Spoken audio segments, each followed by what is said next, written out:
Welcome to another edition of the Broad Alliance UK podcast, episode 104, The King of the Gods. My name's Matthew Turner, alongside my co-host Anthony Fitzpatrick and Steve Collins, all shortly be on the way. How you doing, man? Yeah, I'm doing good, thanks, Matt. It's good to be on for one of these shows. I'm not on them often from home anymore, so it's good to good to be on. Good. Yeah, it's good to have you on, man. It's been a little while. How was your Christmas? Oh yeah, Christmas went really well, thanks. Had a good time. Got to see family, got to see friends, got to spend it with some special people. So yeah, good fun. How about yourself? Yeah, can't complain. Family and friends, food and drink. No work. Yeah, Pretty solid.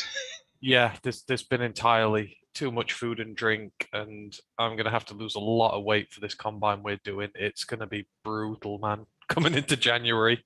Yeah, so me and Sarah were just working out our sort of plan from like the day after the Super Bowl, because that Monday's right off. Especially when you're from the UK, when a game finishes at 5:30 in the morning, you ain't doing anything the next day. From the day after that, joining the gym and absolutely blitzing it for the next 2 months, because then the upside of that, the kind of knock-on effect of that is that because I'm going to the States for 2 weeks at the end of April, hiking in the mountains, that I'll be in the best shape of my life. And just as a side kind of thing, I'll be good for the combine. I'll be in the best shape of my life. Unfortunately, Exactly. I took out life insurance today because of the house purchase that we're doing, the mortgage and whatever. And it says, how tall are you and how heavy are you? Which is not what I needed on the 30th of December, if I'm honest. It was brutal. Oh god, yeah, the weighing scales are away in my house for now. They're not coming back out till at least February or March. Then I Yeah. might be able to look at them without fearing what the results will be. Yeah. Weighing scales at the moment are for potatoes, for roast potatoes, and they're for cake ingredients. And that is all they should be used for. I am not Exactly. getting on another one. Exactly. And to measure the size of the Christmas cake I'm eating. Yeah, right, exactly. All right, so we are previewing today the Lions at the Seahawks this Sunday. And we've got a lot of news to get through as well, actually. It's been one of the most active weeks I've seen in months, actually, in Lions football, which is quite interesting. Good to start off with talking about our Discord channel. We are getting more and more people coming on there, which is really fun. Open to all. Doesn't matter what team you support, really. We've had opposition fans on during, and it's actually been a right laugh. So if you're interested, hit us up on Twitter, send us a DM, and we'll get you on there ASAP. College Football Podcast is going to be airing at some point this week, talking about the remaining bowl games that have been on there. So do look out for that when it drops. It would have normally been today, but the bowl game's the only things happening. Obviously, the transfer portal's been in full swing, but you can go back and listen to everything that's been happening with that in our most recent episodes. And don't forget to like this episode, sub to the podcast. That'd be a big help to us. Lions Nation Unite, you know all about that now. But Herman Moore's project, along with us and all the other hobby podcasters, content creators, it's a great place to be. It's the future of Lions content, so make sure you go and download that. Don't forget as well our recent interviews with Herman Moore and also former Lions safety Glover Quinn. You need to go and listen to those, especially Glover. I love Herman, and obviously he's a franchise legend, and Glover perhaps does not have that level of production in his career. But Glover, the interview was absolutely incredible. What a guy. I mean, coming into it, he was described as cerebral, and I kind of like, well, yeah, okay, so he thinks a bit about stuff, but no, I mean, it doesn't really do him justice. Steve, you're on. How you doing, man? I'm good. Can I just stop you there? Did I hear you say hobby? Hobby podcast? Do you mean we're not getting paid for this? Am I on under false pretenses? Yeah, I'm afraid so, man. Yeah. Well, I can give you a quid. Will that change things? Matt, just for this podcast, on Monday night, when everyone else was carousing, I sat down and watched the Seattle Seahawks versus the Chicago Bears, so you didn't have to. That's how dedicated I am. How about my love, Steve? Is that payment enough? You have that, so, you know. And if you blow me a kiss, that's all the payment I need. Oh, there you go. Oh, my. I feel better already. There we go. Oh, good. Oh, dear Lord. Right. Shall we move on? Awkward being the third wheel, isn't it? Yeah. Yeah, right. I'm feeling left out here, to be honest. We'll get a room later, and We will.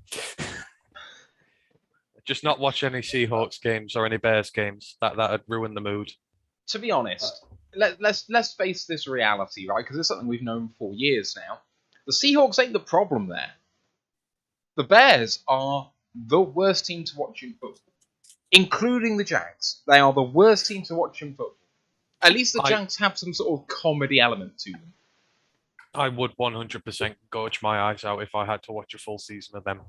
we'll come on to it, but the Seahawks were not exempt from blame in the Monday Night Football against the Bears. Fair enough, we will come on to it. But as I said, one of the most active weeks of news that the Lions have had in months. So let's get to it. And we'll start with the extensive roster moves which have happened since we talked to you last on Monday. So the last 3 days. The linebacker Josh Woods was placed on injured reserve. We've activated Trinity Benson and Matt Nelson from the COVID reserve. We've also placed Brock Wright, Michael Brockers, and Halapula Vati on the COVID reserve. Also, Geronimo Allison on the practice squad COVID reserve. He's still here, by the way. Activated from the non-football injury reserve is defensive end Jashon Cornell. 4 total snaps in 2 years. Here's hoping he can at least double that in the next game. We've also signed the linebacker Curtis Bolton from the practice squad to the active roster. He has contributed on special teams for us the last 3 weeks, so they must see something in him clearly. The tight end Jared Pinkney, who was with us on the practice squad in October, has been signed to the active roster from the Rams practice squad. He will immediately assume tight end 1 duties this week, unless Brock Wright comes back from COVID reserves, which is possible but unlikely. We've also signed wide receiver Juwan Green and tight end Ross Travis to the practice squad, and we have released cornerback Chris Williams from the practice squad, and if I'm honest, I didn't know who he was either.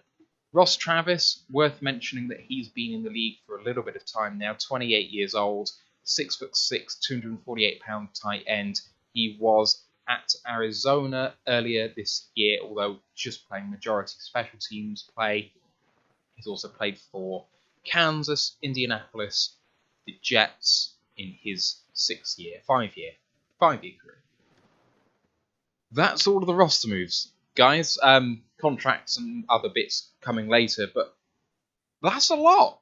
A lot's happened, and I don't really know what to pick out there because maybe none of it's moving the needle massively. It's just, and the next bit of news will show this. We're struggling to field a team.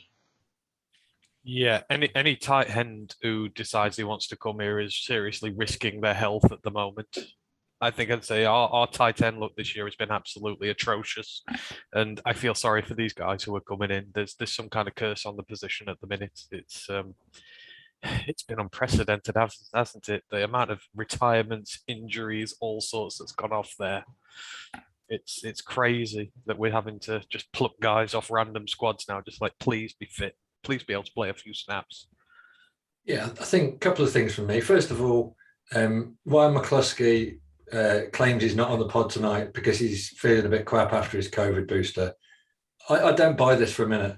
I'm pretty convinced that a safety with the potential of Ryan McCluskey is somewhere on an NFL roster tonight. He's got to have a shot, surely. And secondly, I logged on to Twitter. Don't call him Shirley.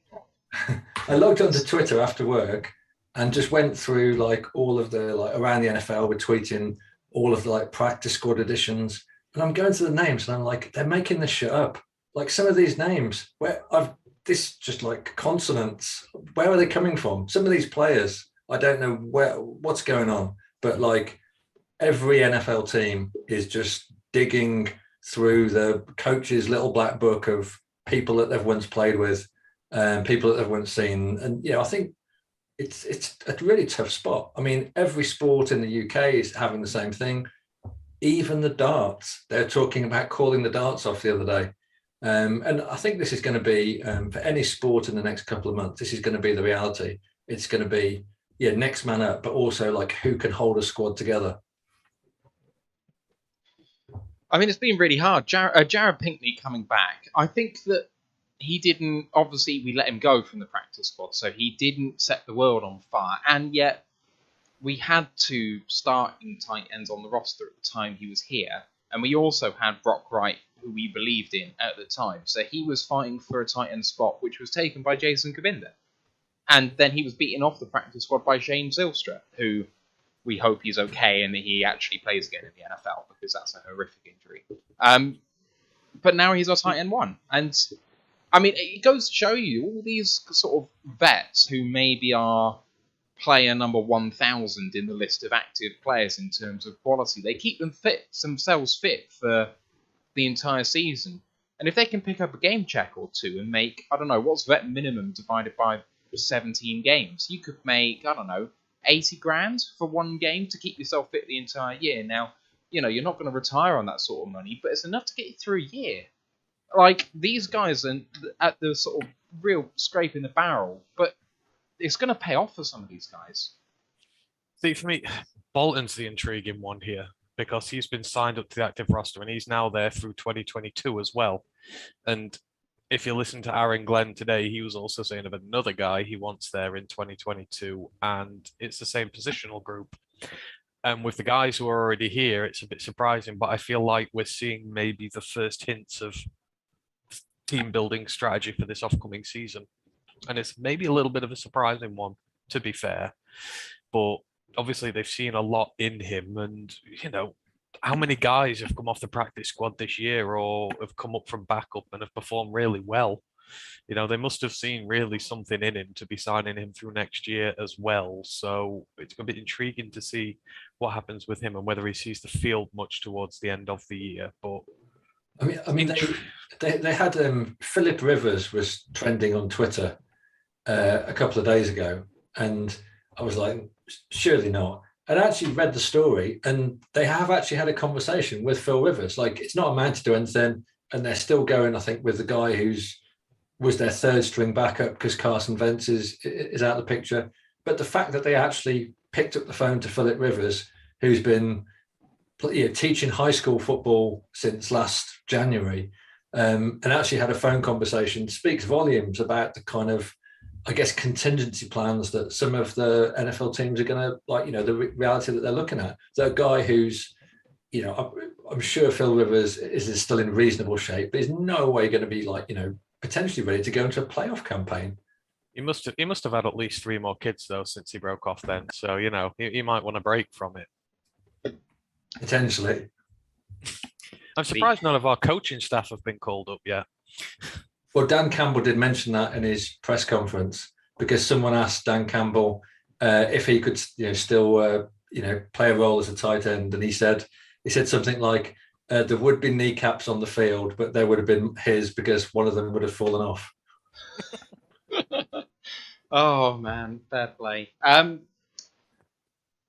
One Prime 40 has mentioned that we have Nick Eubanks on the practice squad from Michigan, tight end, I think UDFA last year. So I don't know whether that's an indictment of him. They obviously have released some people from the practice squad they don't believe in, as well as signed some people. So I don't know whether it's an indictment on him or not. He's still here, but he's not on the active roster. And, it's just a difficult one there, but I don't know a huge amount about him, having not watched a huge amount of college ball last year. See, the thing is, I think it would show you this year that they've been promoting the right people up to the squads. The guys generally who've been coming up have been taking an opportunity and staying there. So I think it maybe does say something a little that he's not come up yet, because they seem to be finding the right guys to bring up. So, yeah, it would be a bit of an indictment, as if I was looking at it that way. Yeah. Right, I got a few more bits of news, and then Dan's got a question on Twitch I want to get to. Halapoulivaati Vaitai's contract has been restructured. It releases $1 million of cap room, which ties us over for the rest of the year. It increases cap hit around 300 grand for the next 3 years, so not really moving the needle much for the next few years. Whether he stays or goes, I really don't think it makes a difference. I think he's going to stay anyway, by the way, but, it was a possible cut candidate, and now maybe slightly less so next year. Regardless, it means that we can actually finish this season. All of the moves above, all of those guys potentially not able to go on Sunday, all of these guys that have gotten injured, I mean, they still count against our cap, but we need to replace them as starters. So we need to sign people, but we have no cap space. This was one of the few people left who had any room to restructure this season, so it was inevitable without restructuring Goff, which we could do, but clearly they want to retain a little bit more flexibility with him. Amon-Ra St. Brown wins NFC Offensive Rookie of the Week. It was inevitable. Month. Beg your pardon. Sorry. So he's the 5th Lion to do so. The first since Jamin Best in 2010. It comes off the back of his 3rd nomination for the weekly awards this season. He's got the 2nd highest receptions of any wide receiver this December, just behind Cooper Kupp. He's also the first rookie to have at least 35 receptions in a calendar month since 2014. To put into perspective how historic the Sun God's production has been. And to call him the Sun God kind of does him a disservice, because as I've been doing my research on who Amon-Ra exactly was, and I should know because I do like my Egyptian mythology, but Amon-Ra was known as the King of the Gods, second only to Osiris, hence the name of the episode, King of the Gods. Final bit of news alluded to by Aaron Glenn, Aaron Glenn has said he'd love to have Jalen Reeves-Maybin back in 2022, and he'd have a good shot to be starting inside linebacker if he did return. Amon-Ra had to be the Rookie of the Month, right? There was no choice. Absolutely. I mean, the development levels he's shown have been something fierce. I mean, we all had high hopes at the start of the season that he was just going to go off on a tear. It's taken him a little while. Taken him a while to get his rapport up with Goff, but he seems to have it with Boyle, and he's just come on leaps and bounds. And you could see from his preseason training, he trains hard, he's dedicated, he's committed. You always knew it was just sort of a matter of time, I think, until he eventually started getting things right. And he seems to have really settled into the offense now and is a trusted target. And I mean, God, he makes some great plays. I mean, the touchdown the other day was really good, just really good perseverance, 2 missed tackles, forcing his way over the line. Yeah, I think he's more than justified for that. He's had a really great month, and long may it continue. But it's not surprising that he's getting the way he is, and it's just another, tick for Dan Campbell and his staff for getting the player development right, finding the niche for them, and maximising it to its fullest. I think it's the consistency that he's churning out the performances now. He's just been really, really solid. I mean, he's not had too many drops, but he did have a couple and a couple of blown routes early in the season. He just seems to be now always there. Whereas I think in some of those earlier games, he just disappeared for large chunks of the game. But it's just an absolutely thrilling to see the guy just come through and really ball out. Yeah, there's been some suggestions. I've seen some pieces suggesting he's our WR1, and it really means, but depends what you mean by a WR1. If what you mean is best receiver on the team right now, sure, WR1. If you mean primary wide receiver on the team, first read always, going to be the person schemed for by the other team week on week, he's never going to be that guy. And that's not what he's here to do. He's here to be better than Danny Amendola's been over the last few years. That's what his role's going to be. Primary kind of check down outlet, someone to give some people over the middle some problems and occasionally go out wide, when the situation allows. And he's absolutely balled out in that role, and maybe it can expand, but he's only a rookie. We've got to give him a chance, and that's what we've been doing, and it's worked out so well so far. Let's not have our expectations go too high too fast, because he can't keep this level of production up. You just heard how historic this run has been. There's going to be some regression. Let's not chastise him when he doesn't get 35 receptions first month in next year. That's not going to happen. So let's keep expectations on the low. The guy's done great, and he deserves props for that. Well, we're going to have new targets here eventually. So, at the minute, he's, like you said, he's one of the primary go-to guys. There's no Hawk in there anymore, who's obviously one of the big ones. DeAndre's been injured. He's another one of the big ones. So I think he's benefited from that. But he's exactly what we want him to be. He's a really, really good slot guy, and he's shown that he can work outside as well, which is all the better for us going forward. But in terms of that primary slot position, he's got that racked up now. And we said this season, if he could do that, That's one less hole to fill going forward. Go out, get the big flashy guys eventually, and this wide receiver core is going to be really good. When Cephas is back, Reynolds is looking like he might be here a little longer. The depth there is sorted. We just need to go out and get our, main guys now, and then we're in a really good position. But yeah, he's been absolutely great, and I don't think people are going to well, hopefully they're not going to put too much expectation on him. But he's developed just exactly like we wanted him to. Well, the question I wanted to get to that Dan asked was, do you guys think that Jared Goff's recent quarterback play has shifted Brad and Dan's draft strategy? I replied to him saying, I don't really think it has. The maths doesn't lie, annoyingly, but I'll put it to you guys. He replied saying, I'm just wondering if there's any Ryan Tannehill-esque stuff here with him. So that's the sort of way that the question's been framed. And, he has obviously played much, much better in the last 3 games that he's played. Is it sort of, do you think that quarterback was absolutely 100% on their agenda for this draft and now is less than 100%? Or where did you think we were? Where do you think we are now? Do you think it's changed? I think when he was first brought here, I think 2 years was the minimum in mind. I don't think there was ever any intention of getting a quarterback in this coming draft. I don't think there was any intention there whatsoever. However, the first half of the season, the alarming play, would not have surprised me if doubts had have started to creep up and they had have started to think about it a bit more. But I think with this recent, you call it an upturn in form, whatever, I think now that those doubts will have gone again. I think when you're building up a team, quarterback's one of the last positions you go for.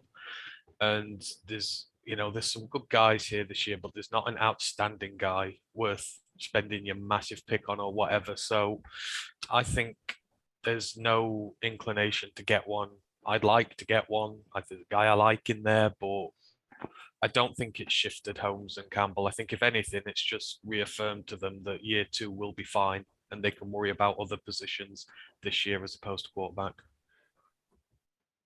I don't quite agree with Ant, which is unusual because I think Ant's take on college football is it's probably unrivaled on the podcast. But for me, I think that Holmes is an absolute tactician, and he is thinking, years and years ahead in terms of draft picks.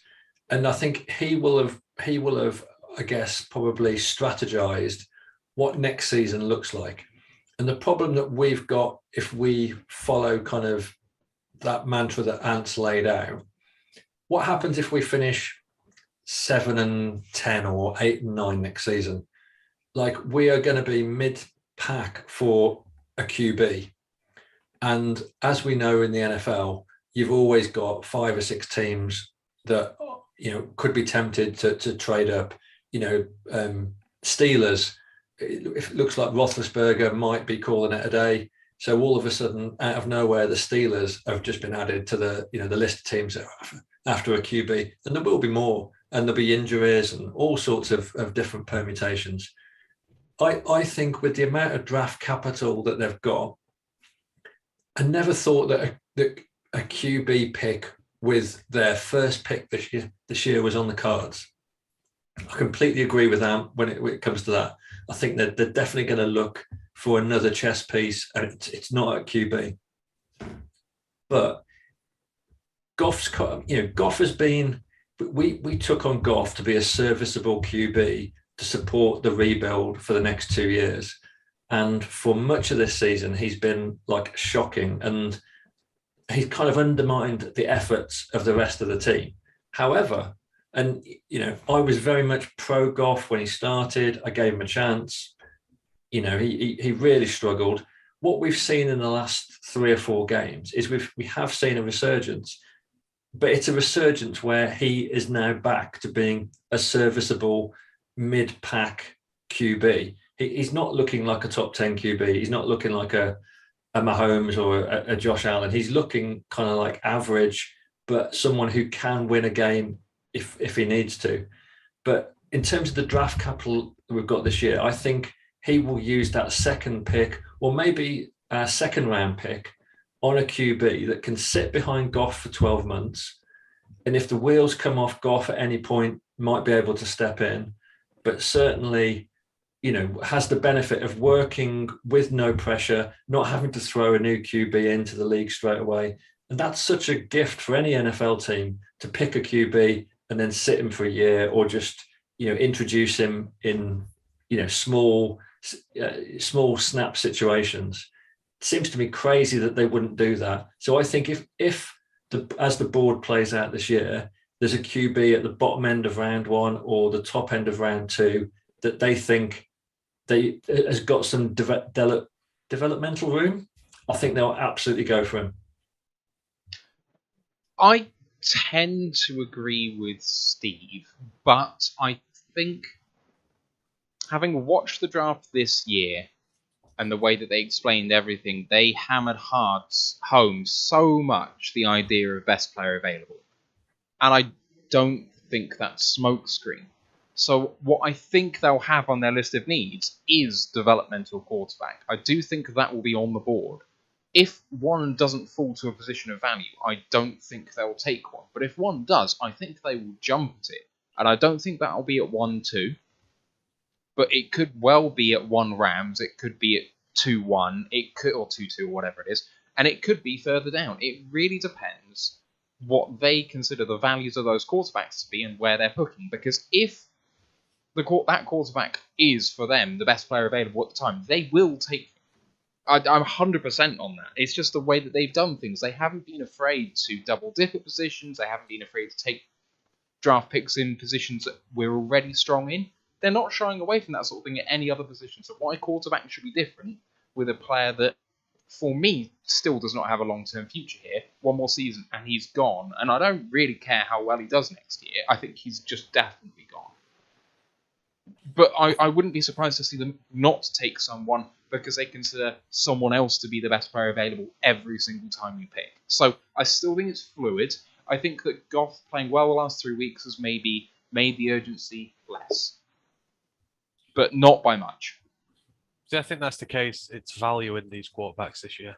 I just feel like they're in that gap between our second round pick and our third round one, but they're all going to be gone. I think 2-1's too high, or 2-2 is going to be too high for a lot of them, but they're not going to be around till 3. So I feel like you will be reaching on them just a little bit.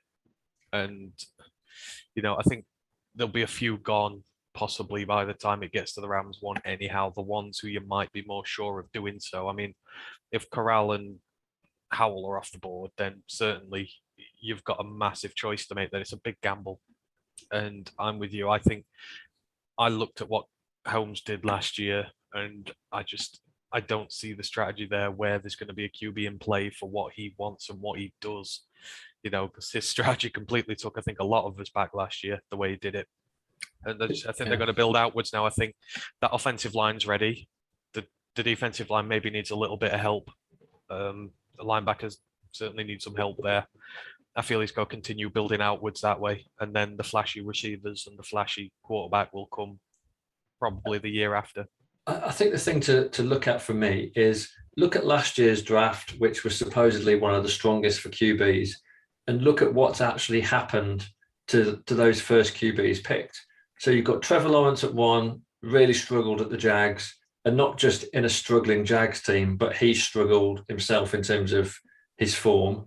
I mean, Zach Wilson has just been so, all over the place at the Jets. Trey Lance was picked 3rd for the 49ers. They moved up to get him, and he's not provided, really anything for them. So you look at the draft capital invested and the fact that all of these teams have ended up, pushing their QB, that rookie, straight into the thick of NFL action. And they've all kind of like fallen flat on their faces. And if we had the opportunity, like I said, to sit someone, and just as if you look at what Green Bay are doing with Jordan Love, what the Vikings are doing with Kellen Mond, what the Bears would have done with Justin Fields, except that Nagy is desperately trying to save his job, so had to throw him in.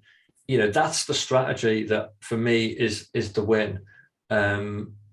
And I think it's just too good an opportunity for the franchise to miss by not doing it this year. I think the one big difference, though, between the examples you've given there and us is we have, and in 12 months, we'll have even further, a really good offensive line. You go to the Jaguars with Lawrence, it's terrible. You go to, the Jets with Wilson. I mean, outside of Becton, there's not a great deal there. I mean, you even go to the Bears. The Bears line's trash. Oh, Completely and utterly trash. You see, Yeah. Justin Fields got murdered in his first game. I think here you've got your left tackle for till 2025. You've got, your center, one of the best in the league, wrapped up for years. Sewell's going to be 12 months older. Jackson's going to be 12 months older. You're coming behind a very good offensive line here. So as a rookie, you're not going to be put in a position where you're going to be running for your life every day. The other thing with that as well is it's not just how long they've been here, because Sewell came in and has done great, but on a unit that's so much built on chemistry, returning the exact same five is going to be huge. Exactly. And also you've got to take into account the quarterback you bring in here, the situation you're putting him. You see him with Goff, his lack of, a wide receiver one, maybe even a two, you might say. It's hindered him. And if we're going to do that to a rookie quarterback as well, that could potentially hinder them here. We need to get these guys in and then find a quarterback who's going to fit the system for the players that we have. And, I think that's critical. That's why I think, getting a quarterback again later on helps, because when you've got the team built, you then understand the characteristics of the quarterback you need, whether he's a pocket guy, whether he's a dual threat guy, whether you want a bit of both. I think then you can really analyze what you need when you've got your players here. But you don't want to be putting a new guy in a position where, again, he's not got a wide receiver one to aim at, the trusty guy who's going to bail him out a little bit every now and then. And I can see a universe where it makes sense. You could take a quarterback anywhere in the draft. I mean, I think there's going to be value later on, but it depends whether you're willing to take the swing in the 4th or the 5th or the 6th or whatever. But if I have a look at Pro Football Network's article from 2.5 weeks ago as to the top 10 quarterbacks in this draft, and of course some are actually returning to college, so it's not entirely relevant, all of them. But number 3 is Carson Strong. He's someone amongst a kind of group of quarterbacks who could fall. There's so many in this sort of like middling, good to quite good tier, and some of them have got to fall as much as some of them have got to be taken somewhere. So there's Strong there, there's Howe, there's Willis, who we all don't really want at this point, I think. But anyway, number 6 on the list is Will Levis from Kentucky. Now, they said that this is contingent on him actually declaring early, but he's above Ridder, for example, in this list of quarterbacks. So, if this guy declared early, they're talking about him as a possible, 2nd or 3rd round pick. If you could get someone like him at 3-2, he's ahead of Ridder. If you could take Ridder at 3-2, some of the other guys on this list, Caleb Ellaby from Western Michigan. No. Levis is an air raid quarterback as well. He's based in an air raid system, which is not what we play. Bailey Zapp is an air raid system, and a lot of development there. That's the trouble. There's no way in hell Levis is better than Ridder. I know that much. But if you look at the top 6 QBs, so say look at Pickett, Carroll, Willis, Howell, Ridder, and Carson Strong, I reckon I'd have a £5 says all of those go in the top 50 picks. None of those will drop into the second half of round 2. They'll all be top 50 picks. Exactly. I'll put money on it because people will panic and people will trade up. But it's not only that as well, but you're not just getting teams who want a quarterback. You're getting teams who are looking for their quarterbacks for the future and can afford to sit them with a second round pick. There's a lot more teams in play there. So that's what I mean. The value here, going to be a lot of ones who go between 35 and 60 when we're picking, just because every team can pretty much be in for them, even with an established guy, because they could very well get themselves the guy of the future. So that's the issue here. And I don't fancy us reaching for one this year. I still feel like there's a lot of holes and we need to get the best player who's on the board at the time. I think Bill Barnwell said 21 teams have got QB question marks in their roster. Yeah. I mean, that's like 2/3 of the league. Yeah, and this is a perfect year to punt on a guy who could potentially have massive upside. You don't need to start right away, which is the issue. And for us, I think if those top 2 or 3 are gone, I mean, Howell's the guy I want if he's there, and they will go for him. But underneath that, we're not in a position where we can be giving up such a high pick for him, maybe, whereas other teams will be able to. Yeah, I do see the argument. I mean, we'll see what happens, but I know people don't think this is a 2013 style NFL draft for QBs. No one thinks it's that bad, but there is previous with not that many quarterbacks being taken in that particular draft. Only 4 went in the top 100.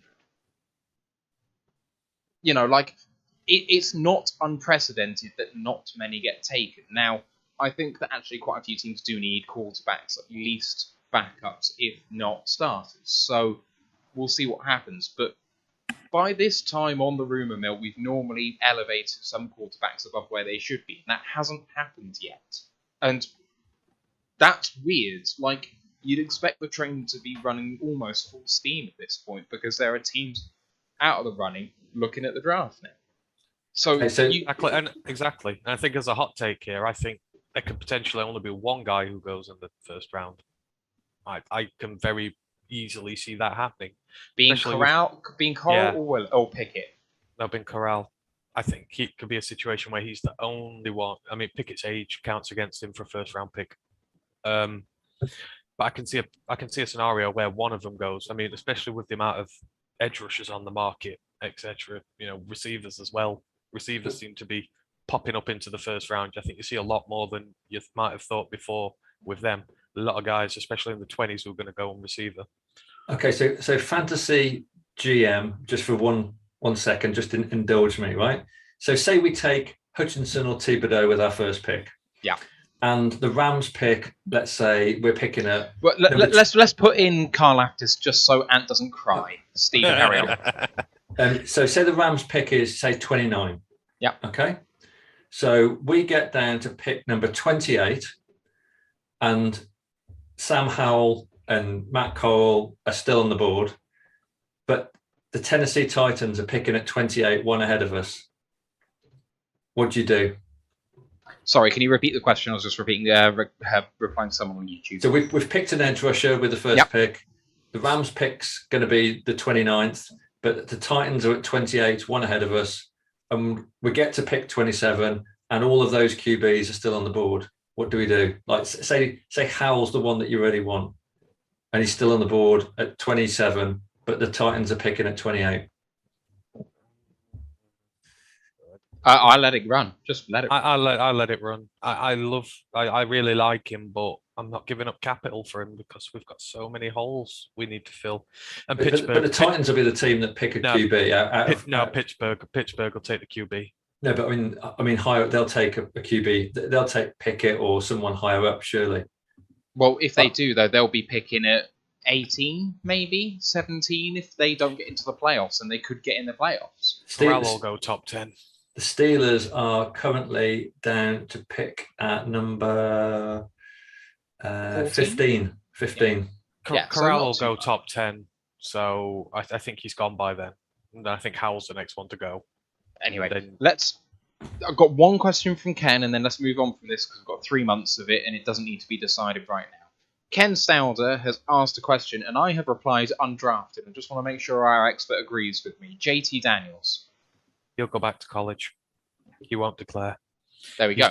He's been beaten out for the number 1 job there this year. He will go back to college, and if he doesn't, then I agree with you. He'll not get drafted by anybody. There we go. All right. Let's move on to the Seahawks preview because we're 40 minutes into an hour show and we haven't started talking about the game. Love it. I mean, we could be here all night. I don't mind. Start off with the betting. Betfair has it at 23-10 for the Lions. Seahawks are 3-1 on. Spread 7 points in the Seahawks' favour. Over under 42.5. So they can anticipate a low-scoring game in the Seahawks' favour. Injury report, I don't think has been updated for Thursday yet. I'm just reloading it now just to see. It hasn't. It's long. It's long for the Seahawks. So, starting out with the did not practices, ignoring the vet days because it means nothing. Gabe Jackson, the guard. John Rattigan, the linebacker. Al Woods, the defensive tackle, Brandon Shell, the tackle, DK Metcalf, the wide receiver, Poona Ford, the defensive tackle, did not practice on Wednesday. Limited in practice, Alex Collins, the running back, Freddie Swain, the wide receiver, Ethan Potchich, the interior offensive lineman. Limited, was just Alex Collins. The rest of full practice. Potchich, Tyler Ott, the long snapper, Quandre Diggs, the free safety, Brian Moan, the defensive tackle, Rashad Penny, the running back. They are all full practice. Especially worrying for the Seahawks in that list. Poona Ford and Al Woods are two of their top 3 PFF players on their defense in the interior of their line. One thing they can actually do very well is stop the run. So that could be big misses if they're both out. Their issues are Al Woods with a shoulder and Poona Ford with a concussion, so he's got to get through the protocol to come back. DK Metcalf, obviously fantastic receiver. He's got a foot issue. The others are by the by. But that's a really long list, not least the fact that Jamal Adams, Chris Carson are on IR, and LJ Collier's on the COVID list. It's an absolute mess. For the Lions, Kabinda with a knee, Jared Goff with a knee, both did not practice on Wednesday. Jalen Rizmaven with a shoulder was limited.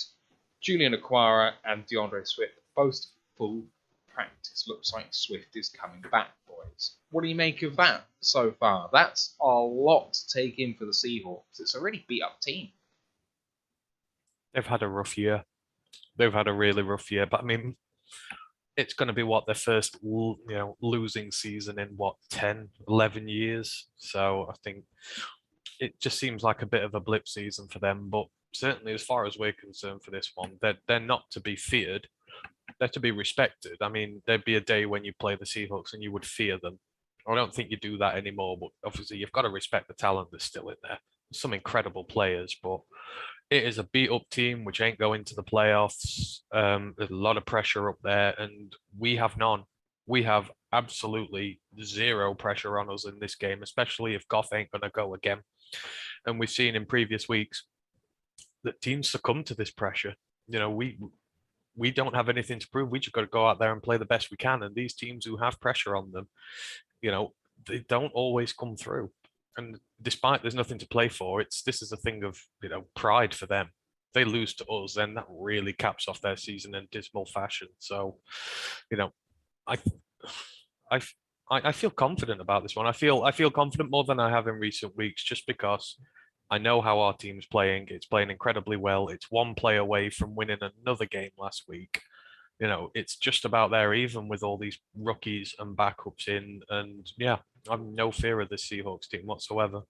Yeah, I think it's not just the physical toll of all the injuries. For me, I'll come on to it a bit later, but after watching them play against the Bears, it's also the kind of the mental toll of a team that is about to be pitched into a full rebuild, I think. So, I mean, this is the first time since 1996, when they were playing in the AFC West, that they've finished bottom of their division, which is like an astonishing statistic. I think it's the third time in 12 seasons under Carroll that they've not made the playoffs, which again, for like a franchise like the Seahawks, it's really got to hurt. And I think it's going to be like their worst season since 2011. So, this really feels like end of days for kind of Pete Carroll and certainly Russell Wilson as a partnership. I mean, there was enough speculation last year about Russell Wilson and, laughable, is he going to go to the Bears chat, which I enjoyed. But I mean, I think this year, Seattle is going to be an absolute frenzy of speculation. And it looks like the team has already got like one eye on the off season. Yeah, don't disagree with that at all. Going into their record, they're 5-10. What's interesting is that despite the disparity that both of these metrics show, normally, quite funny that they show the same for this team.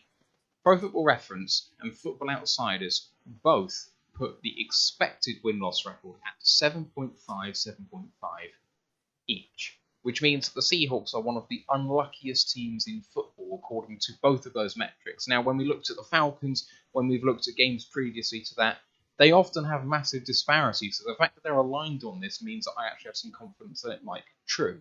They are fourth, as has been mentioned earlier, in the NFC West, and that's locked, which means we're also playing them next year. So it takes on an added something by the fact that we know that we're going to be repeating this in less than 12 months' time. Their last 3 games, they beat the Texans in Houston 33-13, and they lost to the Rams in LA 20-10 before losing to the Bears at home 25-24 late. Overall, their DVOA is 3.9%, which puts them at 15th in the NFL. So despite the bad records, that would seem to bear out some of the figures that we've seen earlier from Pro Football Reference and Football Outsiders as to their overall team and how they've played versus their results. PFF, however, slightly more disagree with their record, which is a 71.7 overall grade and 23rd in the NFL. I'll come on to why they've been an unlucky team in a moment, but what do you guys make of that? Do you think that's fair that this team has played better than the results that they've got so far this season? I'm not buying that. No, they've played poor. The offense has looked stale. The defense has, for the second year been in a row, been atrocious. And you think of the amount of capital that's invested in there, it's huge. They're paying a lot of money out to guys in there, and they give up so much yardage, especially through the air. And you think that secondary is where they've got some of their best players, which are the best ones out on IR, but they've been underachieving. There's nothing about this saying they're unlucky. They've got a lot of talented players, and they've just not been very good. And it doesn't help they're in one of the toughest divisions in football. I get that, but you see them when they played the Rams. There was such a gulfing class between them. The Rams, it was one of the few times I was willing the Seahawks to win, and there was such a gulfing class between them. I mean, they lost to the 49ers as well, who've had a up and down season. They've lost to the Cardinals as well. They've been poor. Considering those players they've got, they should be doing a lot better. And I don't agree with the fact they've been unlucky. I think they've been bad.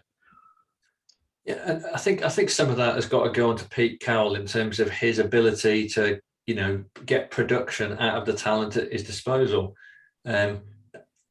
Absolutely no respect to Condre Diggs at all, because a great player, but he would be considered kind of like maybe a journeyman in some NFL rosters.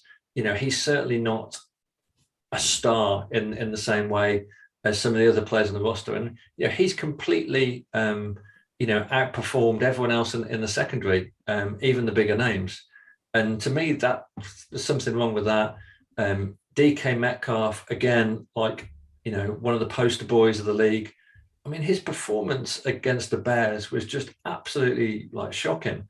He scored a touchdown. I think he had a 41-yard catch in the first drive of the game, and then literally disappeared. Just absolutely disappeared for the rest of the game.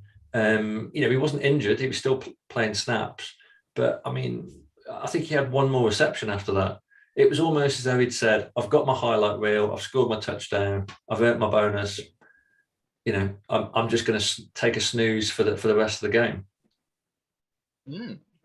That's interesting to hear. Right, let's talk a bit about their offense in particular then, so we can get on to DK Metcalf, second rated PFF player on the Seahawks offense, by the way. The offense per PFF overall 71.7, that's 22nd in the NFL by DVOA, 7.3% is 11th in the NFL.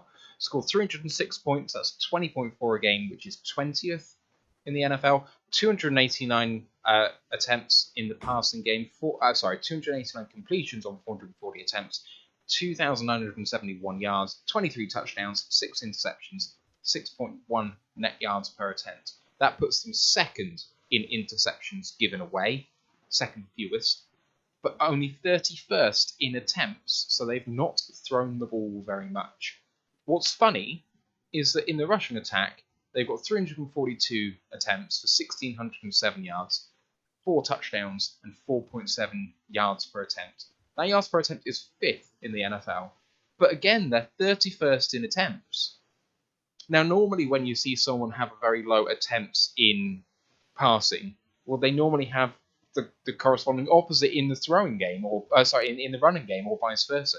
The fact that they're 31st in attempts in both means that their offense hasn't been on the field, which is really horrible. I mean, so what this means, especially with that yards per attempt being so high, is that their offense has actually been able to do good things, but their defense has been letting them down badly. We'll come on to defense later, but this offense is sneaky okay. I think it's underrated because they haven't been given time to do anything. Yeah, but why are the defense on the field so long? The defense is only on the field for so long because your offense isn't doing its job right. That, you know, it can't be, if the Seahawks offense is playing that well, then why is its defense on the pitch so long? Their own defensive players have been saying themselves, how the hell are we supposed to, you know, keep these stats down when we're on the field for so long? They've been criticizing their own teammates on the offense, you know, and you just look at the names on there. You got to look at the receivers alone. You got Lockett and Metcalf, two of the best receivers in the business. You got one of the best quarterbacks in the business. Well, you know, as per usual, there's no offensive line there to guard Wilson. You know, I think Everett's been injured. Is it the tight end? I know they've had issues there. Yeah. I mean, Rashard Penny's come through, which has been good for them. I mean, he's just been injured constantly, but he seems to be finally getting his feet. But that's the offense's fault. You know, look at our defense at the start of this year. How often was it on the pitch? You know, they were making good plays and they were doing well in games, but the games especially we got blown out in, it's because they were on the field too long. And they were on the field too long, so our offense could not do it. It's the same with the Seahawks. It's predictable play calling. You know, it's Wilson likes to go for the big Hollywood passes. He likes to this. You know, people said Carroll's becoming too predictable, and he is. It is easier to deal with them now than it used to be. And you've got no Legion of Boom left to get the offense back on the field quickly. But I think, you know, in terms of the O-line, Russell Wilson's only played 12 games this season because Geno Smith's been on the field for four of them. And he's taken 31 sacks for like 253 yards loss in 12 games. You know, I mean, and this is Russell Wilson, who's traditionally been one of the hardest players in the league to sack. So that for me is a bit of I guess, an indictment. And yeah, I think, you know, Lockett has outperformed Metcalf consistently. They brought Gerald Everett in, and he's not really done it at tight end. You know, I don't even know who their wide receiver 3 would be. Like maybe Freddie Swain. Dwayne Eskridge. He's not really been on the field much, I don't think. No, surprising. So, you know, and then in terms of the running game, I saw a stat that Rashard Penny, who's been one of these like nearly men for, you know, several seasons, I think he's only got 900 career yards, but 350 of them have been in the last 4 games. And that shows kind of like how they've had to like fall back. And actually, he was one of the bright sparks against the Bears. But, you know, it was hard going. And you can see that the finger injury that Russell Wilson has got, I'm not sure what week he did it and how, you know, in terms of the chronology of when he was out with surgery. But I mean, he just didn't look right. He just absolutely, his throwing action didn't look right. The ball was coming out of his hands, you know, a bit wobbly, and it just didn't look like Russell Wilson. And he just had absolutely no dynamism or spark at all. And once they got behind, you never thought that he was going to do anything. But this roster's suffering because, you know, they've traded away so many of their picks in recent years. They only had 3 draft picks this year.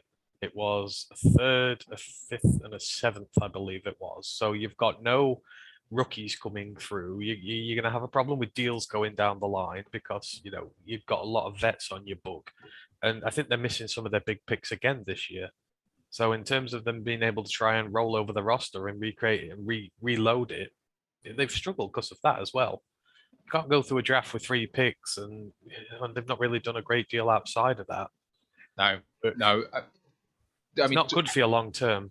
No, Eskridge is a terrible pick because it doesn't do anything for you long term, especially when that's pretty strong. When you got limited picks, you got to actually pick your positions of need. Like he was reached for, but he's a good player. They just no, I don't disagree with that. But when his ceiling is WR3 because you've got Metcalf and Lockett, Is your first pick in the draft. Yeah, It it's is just confusing a one. bad choice. Let me move on to exactly why this team has big problems, and it's what we've been saying about this offense, that it hasn't been doing the business, because despite everything I've tried to say in terms of the fact that it's sneaky okay, it's the worst team in the league on offense in situational football. Worse even than the Lions? By a long way. Third down, 57 conversions on 169 attempts, it's 33.7%, is last in the NFL. Fourth down, I mean, they barely attempt it, but when they do, three completions on 10. 30% is 31st in the NFL. Now, they're better in the red zone, 23 of 37, 62% is 7th. But they've only got 37 red zone trips. Their defense has suffered 55 trips. Like, massive disparity. So they can't convert on third down between the 20s, which means they don't get to the red zone. So on first and second down, they're fine. You know, they do the business. And actually, sometimes they hit people over the top, so they don't get to third and fourth down. But when it gets to the nitty-gritty of things, they faltered massively. And they get off the field and put their defense in bad situations, which is basically what Amp was saying. So that's it in a nutshell. Looking at their big players on offense, so obviously we've talked about Russell Wilson, 12 games, 224 completions, 2,639 yards, 18 touchdowns, 5 interceptions, net yards per attempt 6.35, which is really low for someone with a deep ball as good as he's got. As Steve mentioned, he's been dealing with a finger injury for much of the season. His passer rating is 99.4, quarterback rating 47.6, PFF grade 70.2 is fine, but one of the worst of his career. Their leading running back recently has been Alex Collins, 11 games, 108 attempts, 411 yards, 2 touchdowns. Not really been a factor in the passing game, but as Steve just mentioned, Rashad Penny has really come into his own the last few weeks after coming back from IR. He is really one to look out for this weekend. The wide receivers, we mentioned them already, but they are the top 2 rated PFF guys on the Seahawks offense. Tyler Lockett, 65 catches on 99 attempts, 1,053 yards and 5 touchdowns, PFF grade 79.7. And DK Metcalf, 64 catches, so only 1 less than Tyler Lockett, 846 yards and 9 touchdowns, PFF grade of 77.6. They also have former Lions fullback Nick Ballore, so 2 former Lions on their team's sneaky kind of Ballore Diggs revenge games coming. Isn't Adrian Peterson still on their roster? Oh, he is on their practice squad, you're right. Mm-hmm. Yeah, good shout. So this offense boasts big names, and actually I heard a stat that said recently, I think it was a PFF stat on their podcast, that this is the best graded offensive line that Russell Wilson has had in his career, which tells you something given the number of sacks he's suffered. I imagine that quite a lot of the sacks are actually on him rather than on the O-line, but that's always been true of Russell Wilson, so we'll see. Anything about those stats surprising you? The third down one really sticks out to me. Like the worst team on third down in football. Like, how? How can a team this good with Russell Wilson and his legs? Like, you can't throw. Okay, well just let him scramble for it then. But they've suffered from not putting themselves in good situations. But that's the problem there. Like you say, they're not putting themselves in good situations. They're not scheming well. The run game has been better recently, but for the most part, it hasn't been. And that's where the Seahawks have struggled forever, because Carson's always injured. And for the last few years, they have really struggled to get themselves in third and short. And the trouble is, when you're in third and long, you know exactly what the Seahawks are going to do. They're going to target Metcalf. They're going to target Lockett. Just watch those 2 guys. Send a load of pressure after Russ, because that O-line can't handle. And there you go. Bob's your uncle. Drive over. And that's what I mean. It's entirely too predictable on their side of the ball. And, if you're watching tape on how to play these guys, that's exactly how you do it. Expose the fragile run game, put them in third and long, and then just mark the 2 dangerous guys. And then, you're doing pretty well against it. So, I mean, you talk about this, it makes it sound like, we're not disrespecting them or anything, but, this talent there, you have to admire this talent there. And on their day, they can absolutely rip you to shreds. But we've seen this year from so many teams that fearsome aura about them is gone now. And if there's one thing our team does well, it's fight very, very hard in a game. And, I think the abilities we can match up there against them despite this talent and difference. And I think, we've got a good shot at this. They're just not playing well at all. And it's not just going to change just because they're playing us. I know it's their ground, but... And I mean, that O-line was up against a Bears team last week that was missing Khalil Mack. I don't think they had a starter on that line, did they? Did I see somewhere that said they didn't have a single starter on that defensive line? They were all out injured. That was the secondary. But I mean, Robert Quinn, who has had a bit of an up and down season, but he's certainly no Khalil Mack. I mean, he just was all over that offensive line. I think Russell Wilson took 7 QB hits. He just looked under pressure the whole time. And like I said, he just didn't look right throwing the ball. So I think there's a massive opportunity for our defense to get at Seattle and get at Wilson. Yeah, right. Let's move on to the defense. So this defense overall graded 63.4 per PFF is 20th in the NFL. DVOA 5.6% is 25th. In terms of points allowed, it's 307, so that's 1 more point than they've scored, which is interesting. 20.5 points per game is 7th in the NFL in terms of points allowed. They have 393 completions, 4,064 yards, 21 touchdowns, 8 interceptions, 6.7 yards per attempt. That's 31st in attempts conceded, and in rushing, 459 attempts, 1,719 yards, 13 touchdowns, 3.7 yards per attempt. That's second in the NFL in terms of yards per rush conceded. So they are extremely good against the run. However, they've conceded that they are 31st in rush attempts allowed. So not only are they 31st in attempts on offense, on both rushing and passing, they are on defense too. Now that makes sense because if you're not on offense, you're on defense. But it means they're losing the time of possession game handily. But you saw from the points per game allowed, despite all of that, this team doesn't break on defense considering the the amount of time they're on the field. They've actually been quite efficient. It's just they're on there so long they can't keep them out forever. And that's borne out by the 3rd and 4th down and red zone statistics. So on 3rd down, 74 completions allowed, or conversions allowed on 196 attempts. 37.8% is 9th in the NFL. On 4th down, 11 conversions on 27 attempts is 40.7%. That's 5th in the NFL. And in the red zone, they really tighten up. 27 touchdowns allowed on 55 trips is 49.1%. And that's 3rd in the NFL. So situationally, this defense works. They are on the field for a very long time. They don't give up many points, and they really do well in situational football.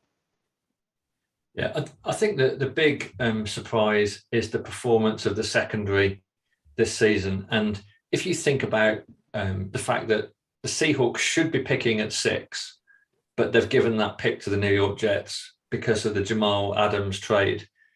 They've traded big for a safety, but if you look at the performance of Adams versus Quandre Diggs, as I was saying before, okay, Diggs has played 15 games compared to Adams' 12, but Diggs has got 7 passes defended, 5 interceptions against Adams' 5 and 2, and Diggs has got 68 yards of returning interceptions against Adams' 0.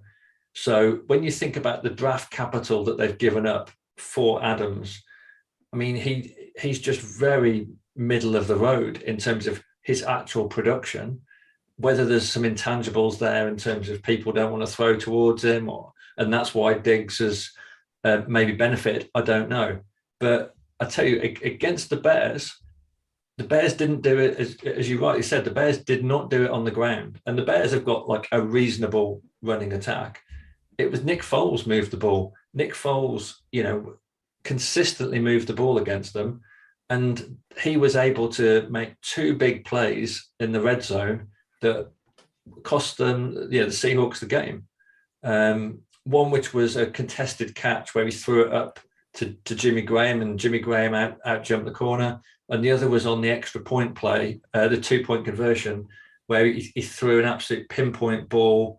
I think it was who was it who caught it? I can't even remember who caught it for the Bears, but it was a great play. And Foles put it absolutely on the money, and the Seahawks were all over the place. Yeah. Yeah, it was an interesting game, actually, having watched the highlights. It was a bit back and forth. Obviously, the snow was heavy, so that really affected things. And the Bears only in the first half, it really kind of like melted away in the second. So I think for the first quarter and maybe first 1.5 quarters, I think it was starting to turn into a bit of a ground war. But then snow seemed to ease up, and they did start throwing it in the second half. Mm. Yeah, Foles looked good, actually. Got to say, he looked like a reasonable starter. It makes you wonder why he's not been a factor so far this season. He kind of looked like Jared Goff. Like, he struggled to start with. It took him a while to get going. He made a couple of throws that you're like, oh, that was nearly picked. But then he just, got into a bit of a groove, got into a rhythm, started making some throws, confidence came back. And yeah, he threw an absolute pinpoint 2-point play to Demir Bird in the end zone, which won them the game. And Bird caught it like one-handed and like pulled it in. It was a great catch. But I mean, the Seahawks they just stood around in disarray. The other thing that's always a big differential was the 12th man of the Hawks' nest. The atmosphere, I don't know what you thought from the TV broadcast, Matt, but it looked flat as fuck to me. Yeah, there's nothing there. I'm going to call it the Clink because it's the Clink. I don't know what it's called now. I don't care. But yeah, it was flat. It sounded much like Ford Field has for much of the season, to be fair. Just a fan base had given up on the season. So there we go. Let me mention the stars on this defense before we talk any more about this. So they've got the best inside linebacker, arguably, in football, in Bobby Wagner. 1 interception, 5 passes defended, a forced fumble, a sack, 170 tackles, 93 of which solo, 3 tackles for loss, 3 quarterback hits, a PFF grade of 72.5. And if you know anything about PFF and how they grade linebackers, 72.5 is basically an elite grade. So he's still having a really good season there. Free safety, Quandre Diggs comes up next. Former Lion has 5 interceptions, 7 passes defended, 87 tackles, 60 of which solo, PFF grade of 71.2. And if you listen to the Detroit Lions podcast, you will have heard Jeff Risdon suggest that Quandre Diggs could be on his way back to Detroit in this offseason. Oh, hello. Yeah, so apparently he still loves the Lions, doesn't hold any animosity towards them, and if we offer him a competitive salary, that he would consider coming back to Detroit. Which I think is, pair him with Tracy Walker and Kyle Hamilton. I mean, it would be a very interesting way to play this offseason if Quandre comes back, because he's a free agent and Seattle can't pay him. They have no money. So neither do we. Well, we have money, we just have limited money in terms of where we want to put it. Well, you always tell me off about the cap ramifications when we're going on about things. So if you want Quandre, I'm going to tell you off about it. Well, yeah, okay, fair cop. I'm right with you. Can I just say it's the 30th of December and we've had the first argument about cap space. Brilliant. Can't wait for the next 4 months, guys. Hey, this is not me. I'm the optimistic one. And Matt's like, no, Decker's contract's getting big. You've got to pay all your draft class. And I'm like, shut up and let me enjoy my fantasy scenarios where I can pay people money. Yeah, I want to give everyone all the money. Let's get an all fantasy team. The other guys on their defense, defensive end Rasheem Green, 4 passes defended, 6.5 sacks, the joint sack leader, 42 tackles, 24 of which solo, 15 quarterback hits for only a PFF grade of 51.9. The other defensive end has seen a resurgence recently. He's really come into his own. Carlos Dunlap, 6 passes defended from the defensive end position, 1 forced fumble, 6.5 sacks, 30 tackles, 20 foot solo, 11 quarterback hits, and a PFF grade of 72.5. So one of the highest on the team. But I mentioned their interior defensive linemen are the stars of the show in terms of getting things done. The first one's Al Woods. They're both on the injury report, of course. Al Woods, 3 passes defended, 1.5 sacks, 49 tackles, 25 foot solo, 5 putback hits, PFF grade of 77.3, and Poona Ford, 1 pass defended, half a sack, 46 tackles, 20 solo, 3 quarterback hits, and a PFF grade of 72.8. Other noticeable names on this team are cornerbacks DJ Reed and Sidney Jones, linebacker Jordan Brooks, and former Lion defensive lineman Kerry Hyder, who seems to bounce around the league and produces pretty well considering his contract value wherever he seems to go. Another guy that I'd love to bring home for some depth because I just think he's been good. What you were going to say there? Well, yeah. Let's finish off with the special teams just because there's not much to say there. PFF grade of 57.4 is 32nd in the NFL. DVOA, however, puts them at 2.3%, which is 6th in the NFL. So the metrics can't agree on whether they're one of the worst special teams of all time because they're worse than the Packers, or one of the best in the league this season. I don't know. What I do know is that Jason Myers has only kicked 19 field goals this season, and he's missed 6 of them. And, you know, you're outdoors in Seattle, it's never going to be easy, but even I know that's bad. 33 of 36 on extra points isn't great either. And kickoff starts, he only has 27.3% touchback rate. So we are getting returns this week. Godwin Igwebuike is going to see a lot of kick returns. So, you know, in really bad weather conditions, can he not fumble? That's going to be a big question. I'd rather he didn't. Yeah, me too. Punters, Michael Dixon, 80 punts, 47.2 yards per punt. So that rounds out the special teams and defense. It's one of those odd ones, isn't it? They've lost time of possession pretty much every game they've played this season. And in terms of ways to win, I got to hammer that home too. In the last game that we just had, even though we only had Tim Boyle, we absolutely destroyed Atlanta in time of possession, 38 minutes to 22. And if we've got a chance in this game, I've got to say we've got to try and do the same thing. Play hard. That defense is, you know, it's battered, it's bruised, it's been on the pitch for a long, long time. I mean, just look at the stats on there. I mean, I don't worry about any of those defensive stats. They're just padded stats because they've been on the field so long. You know, it's not like they're doing anything out of the ordinary. It's just that they're out there so long, they're racking up all these tackles, etc., etc.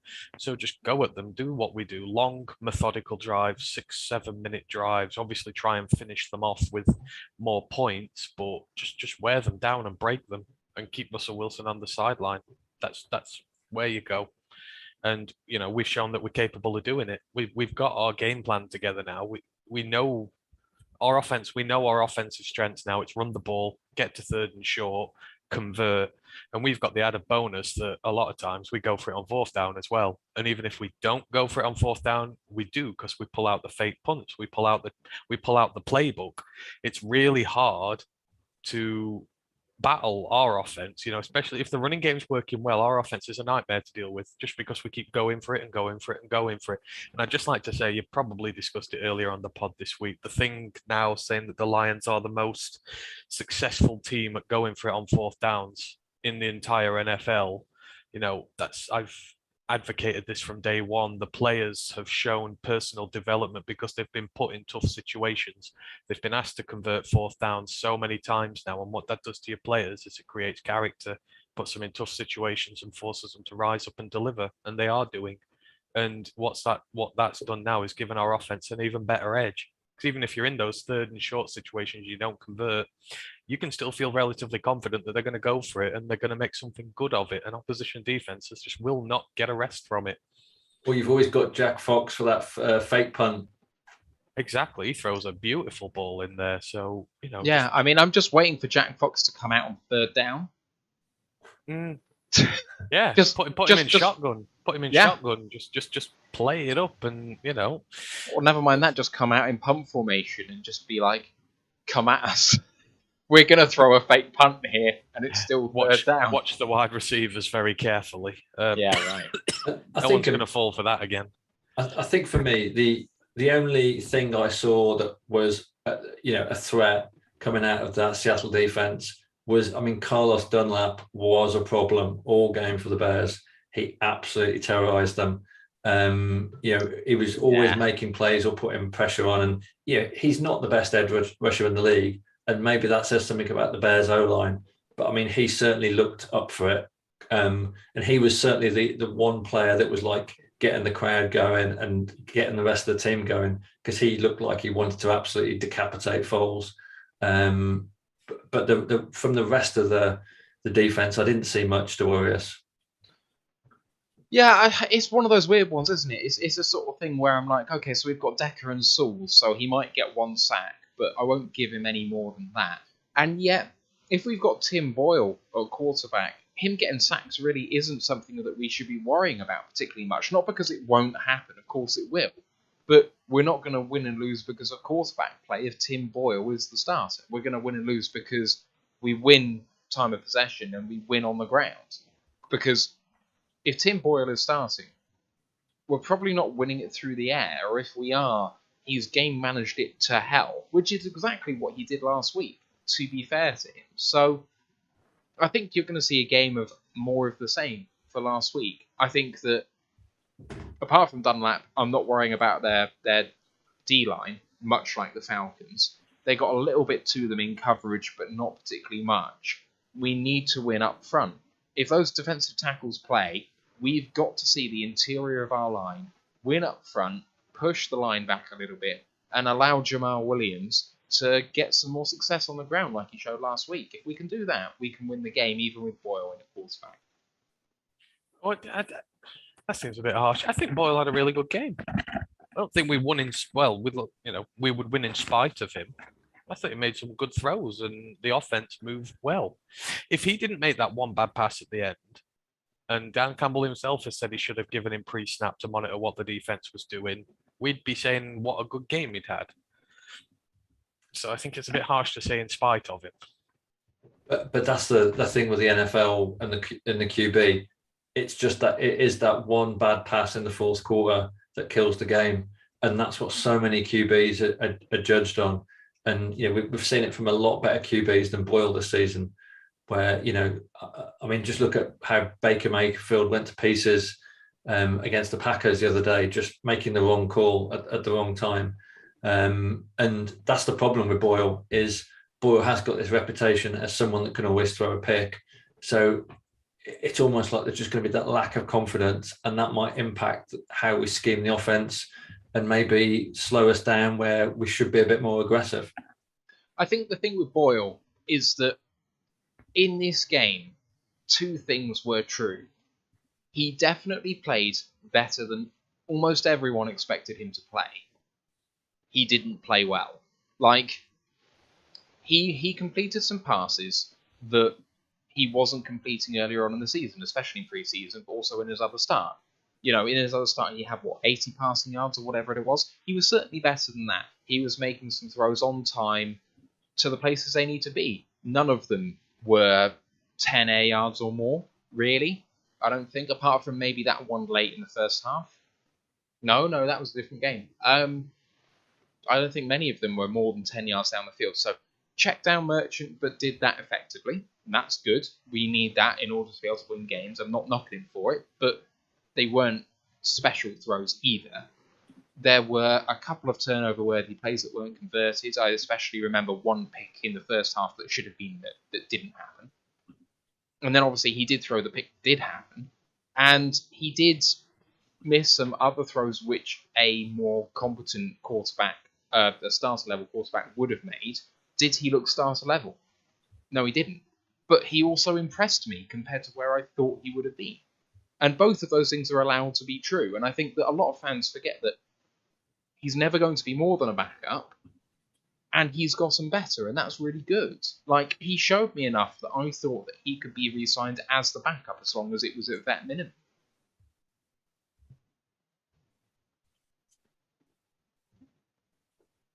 Nah.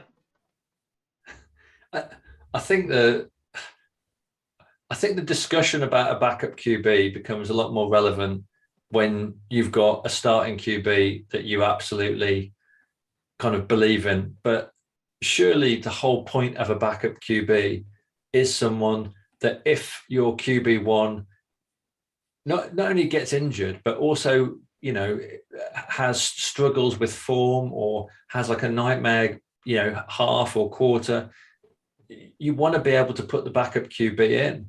And I can't imagine how bad Goff would have to play to go, right, what's the solution to this? Okay, it's Tim Boyle.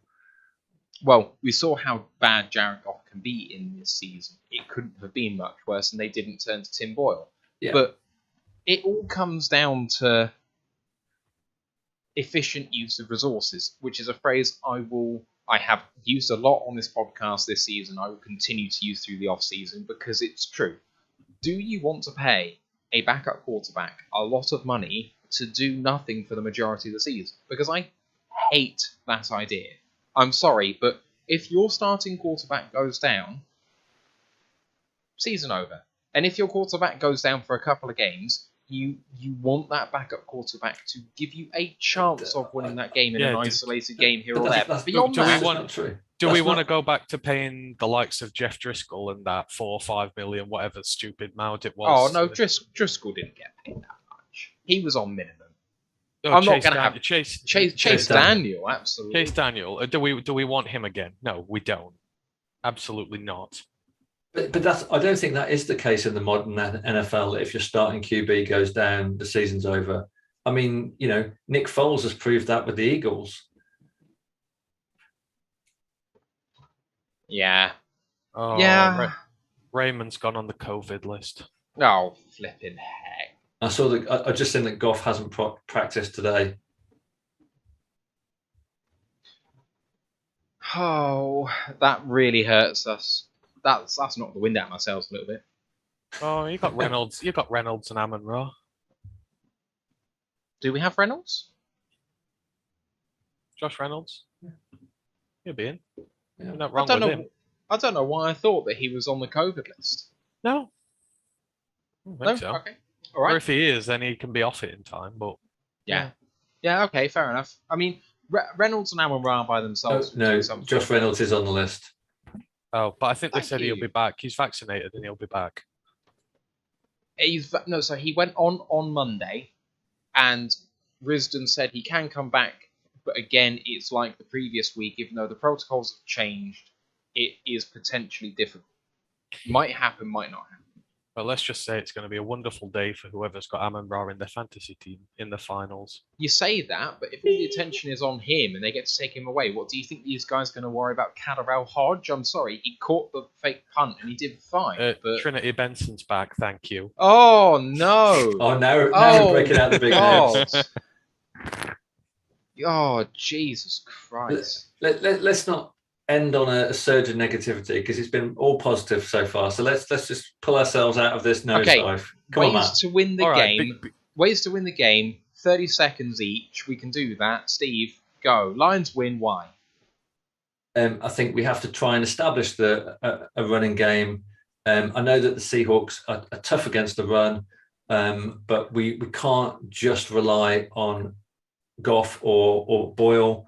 We need to try and get the running game going, and then just do exactly what we did 2 or 3 times in the last few games. Is just get Goff with confidence throwing the ball, and then the defense has just got to be mistake free, and we've got to put some pressure on that O-line, and we've got to get to Russell Wilson. And 30 seconds. Lions win the game. Why? Starts now. Do exactly what we did in the last game, except just be a bit more. Well, we've got to convert more in the red zone. That's simply it. Just exactly the same game plan. Just aggressive defense, get after their quarterback, stop their running, and just long, slow, methodical offensive drives, keeping them off the pitch.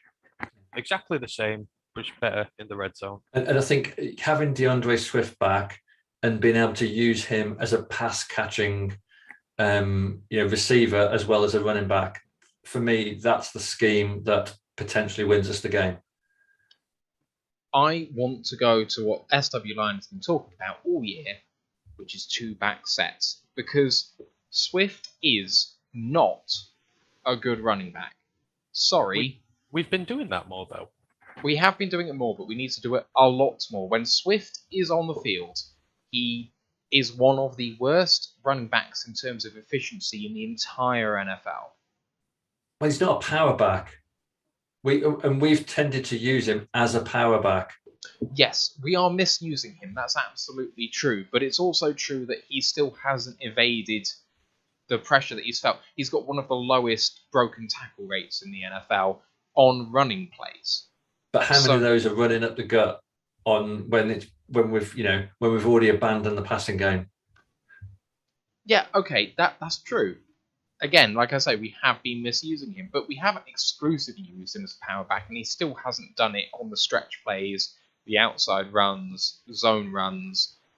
It hasn't happened a huge amount, but it's not been an insignificant part of the offense, and Swift has still been bad doing that. So I know that Reynolds, I know that Williams are more suited to the type of running game that we have. At the same time, if neither of those guys are on the field that Swift is, they don't have to worry about the running game. So either the scheme needs to slightly change to incorporate what Swift does well in the running game better, or we need Swift and someone else in the backfield so that they have to worry about both. I'd like to see a bit more of that. But it's a time of possession game. I want to see a couple of sacks from Charles Harris. Jalen Reeves-Maybin, I want to see him actually get into this game because hopefully he does, because he's on the injury report and might miss it. But if he's playing, he's been a revelation for me. I am so impressed with what he's done this season. I don't think anyone saw it coming. He still requires a bit of time out on the field, being the guy to kind of get used to exactly what happens, because he hasn't done it for so long that I think his development is still slightly behind where perhaps it should be for a fourth or fifth year guy.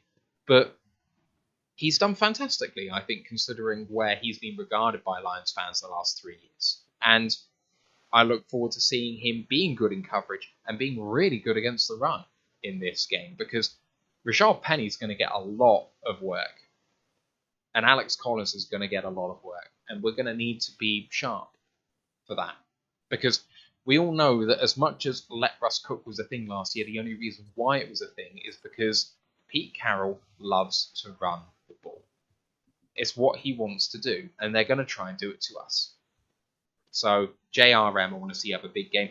Aleem McNeil had a fantastic game last week. I want to see that continue too. Yeah, I want to see more. I want to see McNeil taking more snaps. Get him on the field. I've laboured this point to death already. It's infuriating to see Nick Williams and Michael Brockers getting so many touches. It's just give them to the rookies. I don't know why he's not getting it. You saw last week he got a sack from 2-Tech. He ain't just a nose tackle. Play him in the damn 4.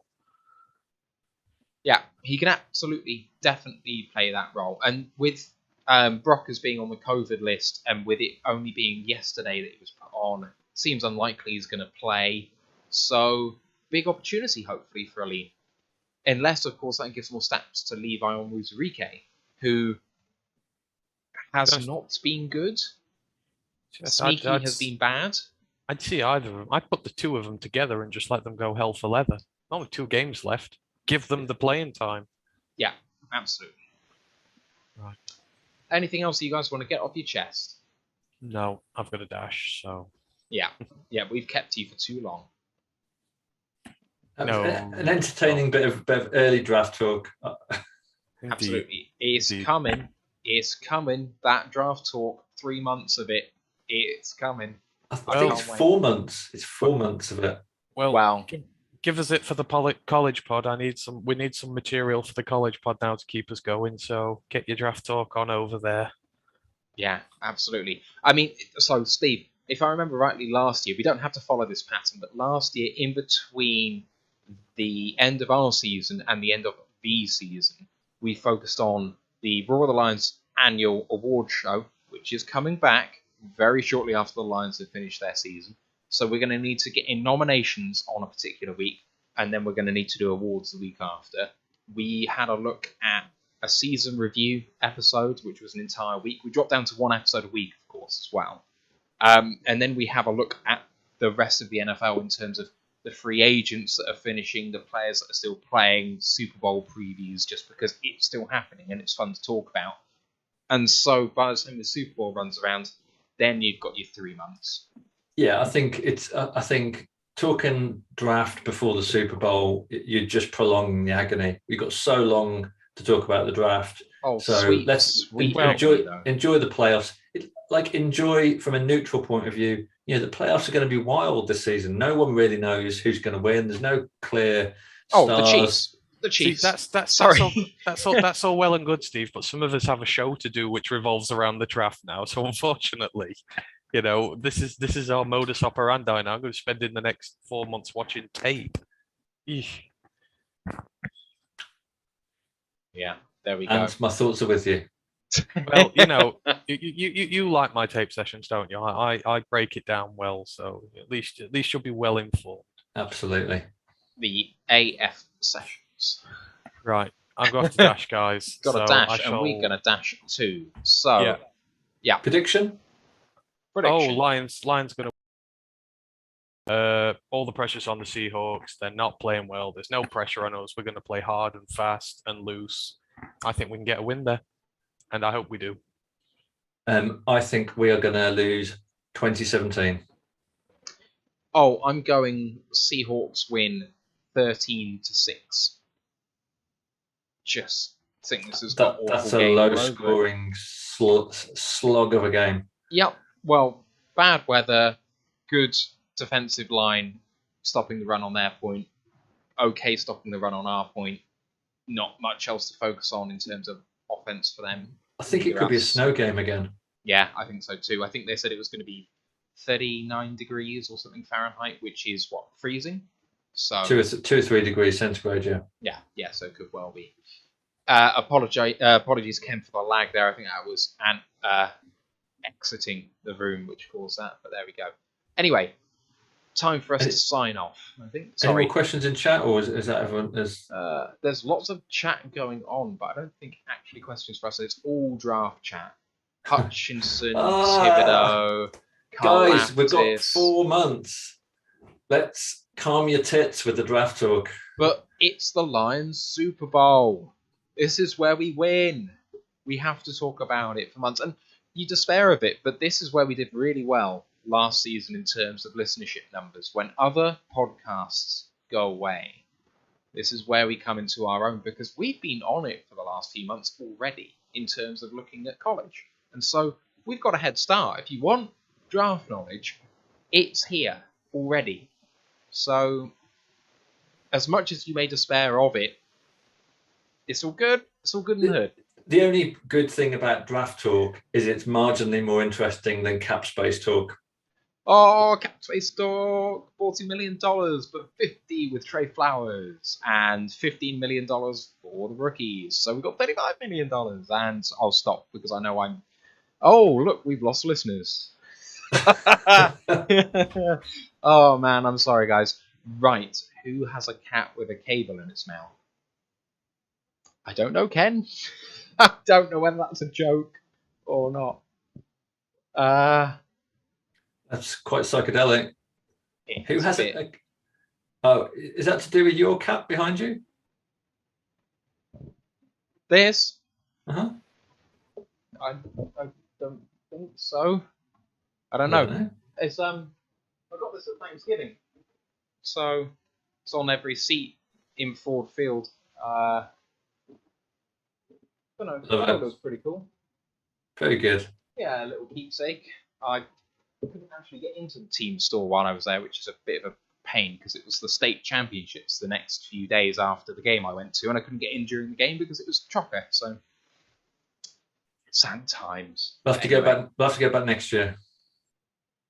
And if anyone has $5,000 to donate to the Matthew Turner to Detroit Fund, be gratefully received. Oh, yeah, that was 5 days that I'm never going to forget, mainly because of the hole in my background, but also for the memories created. You've got the whole summer to do your paper round and save up that cash. Oh yeah, God, love that paper. Who do we trade Flowers to? Says Ken. We don't. The guy's cut. No one is trading for him unless we cap for him. So we could convert his salary to a signing bonus, which means then that becomes guaranteed, puts his cap hit to the future years of his contract. We then trade him and we absorb that extra cap hit. So if we save at the moment $10 million, I think that we could get as much as a 4th round pick for Flowers if we absorb basically all of that $10 million. I don't know about you, but I'm that thinking sounds like a bad trade. 5th, 6th round pick at best. Well, with the cap as it is, Can't see anything better than that. I can't see anyone trading a 7th for him because I just don't think he makes it on the open market, and I don't think he's been playing well enough that people actually would like to get a jump on him. I think the Patriots are very secure in the knowledge he'll be cut and he'll come back to them for a very team-friendly deal. So don't be surprised to see it. 1 year, $8 million to the Pats. It's just written in the stars. Well, the Bears do have a form recently of a dumpster dive through the darker, dingier corners of our roster. I mean, I'm aware that my takes on Trey Flowers and the highlight reel have been much maligned in recent weeks. However, I would argue he is significantly better than the bargain basement guys we're talking about on the Bears team. I mean, T's Table is taking snaps at Soldier Field. Imagine that. Yeah. I mean, I can imagine that because it fucking happened here, didn't it? He picked up a couple of wonderful personal fouls in the last couple of weeks as well, which I enjoyed. The personal foul was him being on the field. Cutting, even for you. Yeah. Apologies to all our friends at Bear Down Report. Oh, no, they're great, though. They're such nice guys. Love them. Right, time to go. Next episode, Monday, January 3rd, Lions vs Seahawks review show. Don't forget to join us on Sunday to watch the game along with us, chat along on the Discord channel, DM us on Twitter for the link. I might put one up just before the game as well. College Football Podcast will be airing later on this week, looking at the rest of the bowl games, any more transfer portal news, they'll be on that. We also recently chatted with Herman Moore, Glover Quinn. You'll want to go and have a watch of those. Really, really enlightening stuff. Socials, Royal the Lions UK, YouTube, Twitch, Facebook, Instagram, Twitter, the group, Detroit Lions Fans, UK One Pride Worldwide, website, royalthelionsuk.com.